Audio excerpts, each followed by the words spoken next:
Hello, P7 here. So today I have this D9, this gold D9. This is a Japanese lock, and it has 3 rows of pins. It has 3 pins on each side and 3 pins on the top.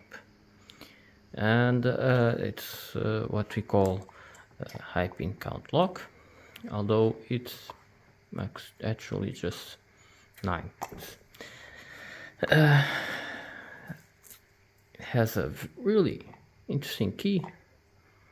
It has this active section here because it's just 9 pins. So it's really cool, really funny, and works perfectly well. And let's see if we can pick it using this C-bar on bottom.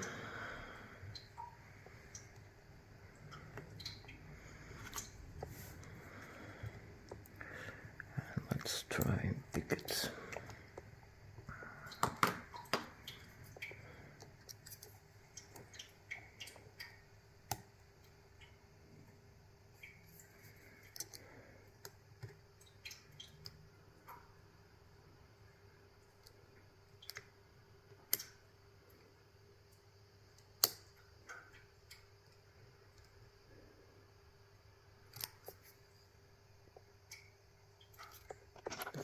Focus here.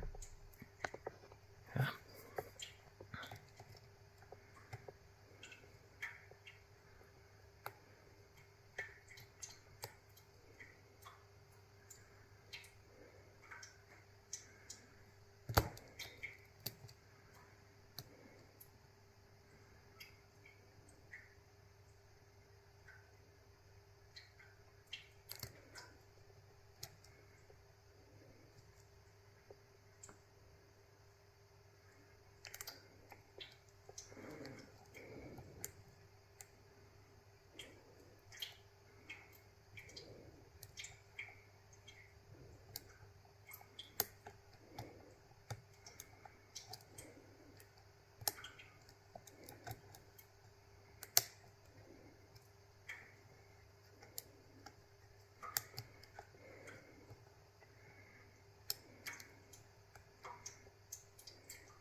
I think the sides are picked almost. There's one here. I think now this. Let me see the top.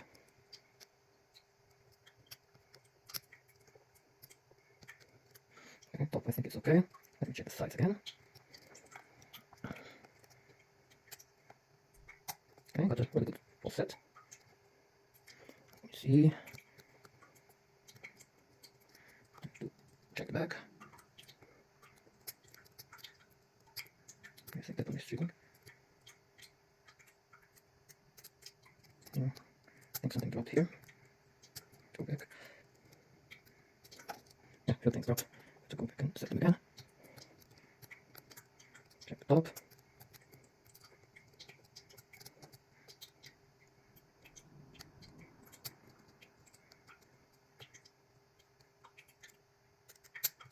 Okay, I think the back pin got started to drop. Yeah. There's a bit of ping pong here.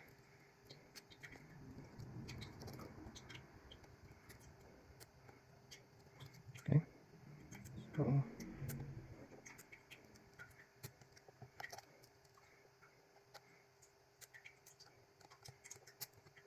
think I overset the back. So I'm doing it again.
Alright, finally.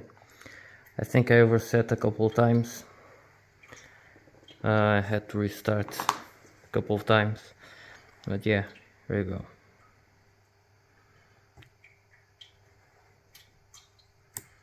Yeah, not that easy, this lock.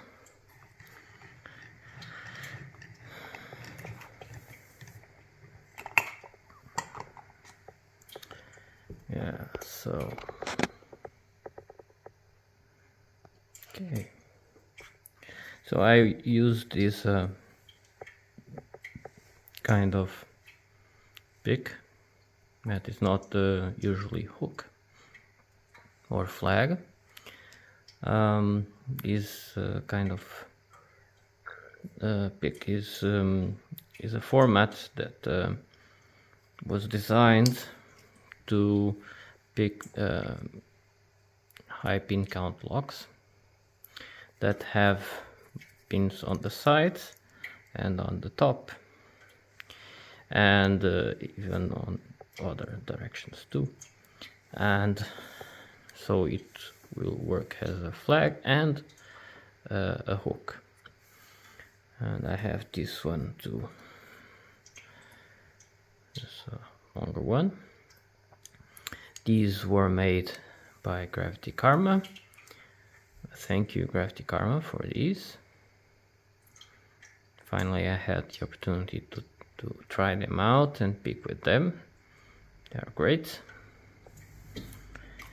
And now let's get this. I already took out the tailpiece because this tailpiece came with let me show you, with this thing here going inside that hole, so I had to push it out. I didn't want to do that during the gut phase, so I took it beforehand. So now I'm going to make out the rest.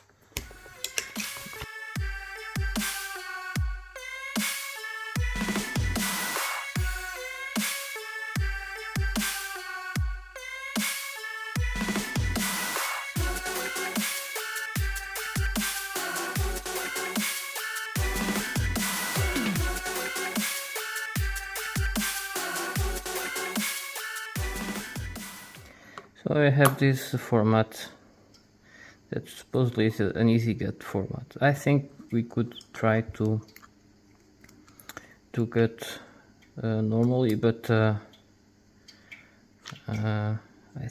maybe I could risk to, let me see, if I slide forward, yeah, they'll be protected. So I think I can risk to have them slide forward like this,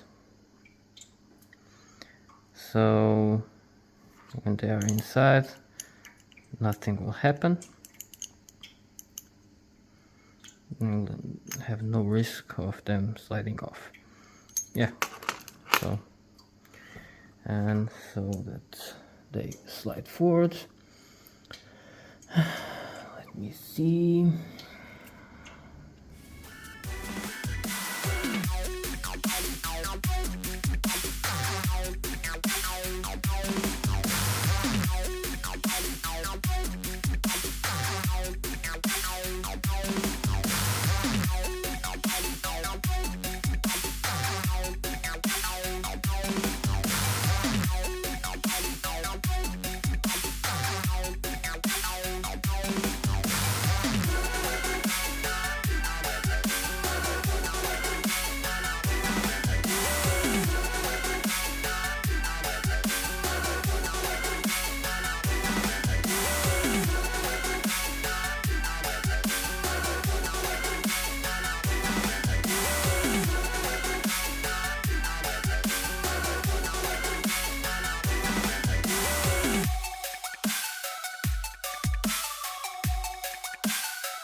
So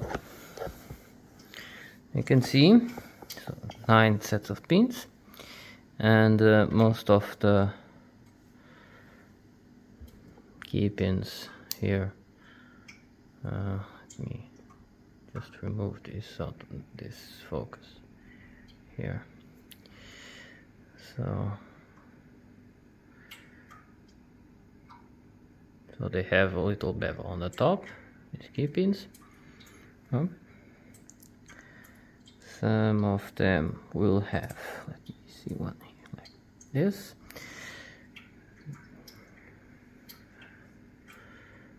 Have this sort of torpedo shape on the top too, and they will still be beveled there.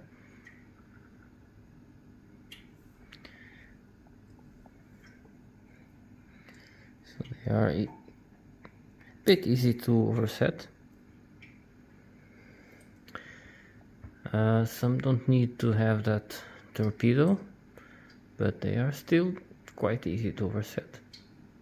You can see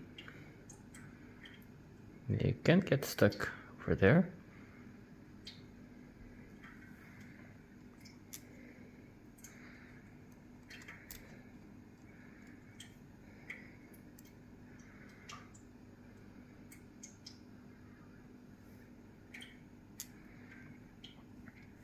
Okay, so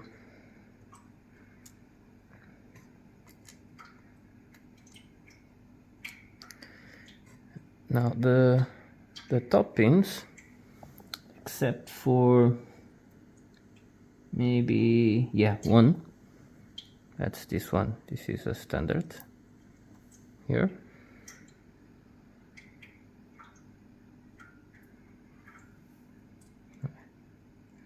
Except for this one, all the others are mushrooms.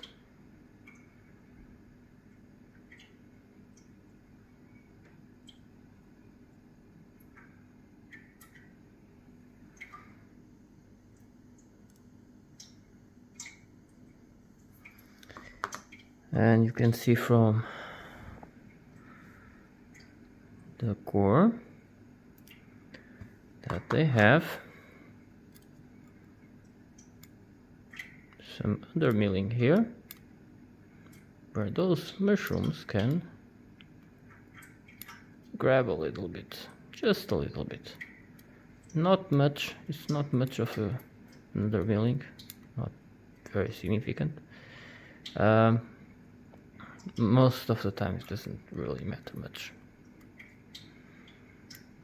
Yeah, it's really not much significant.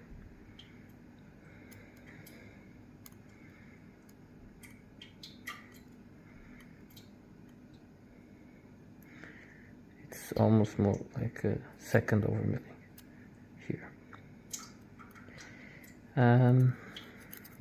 They are, well, flat on this surface.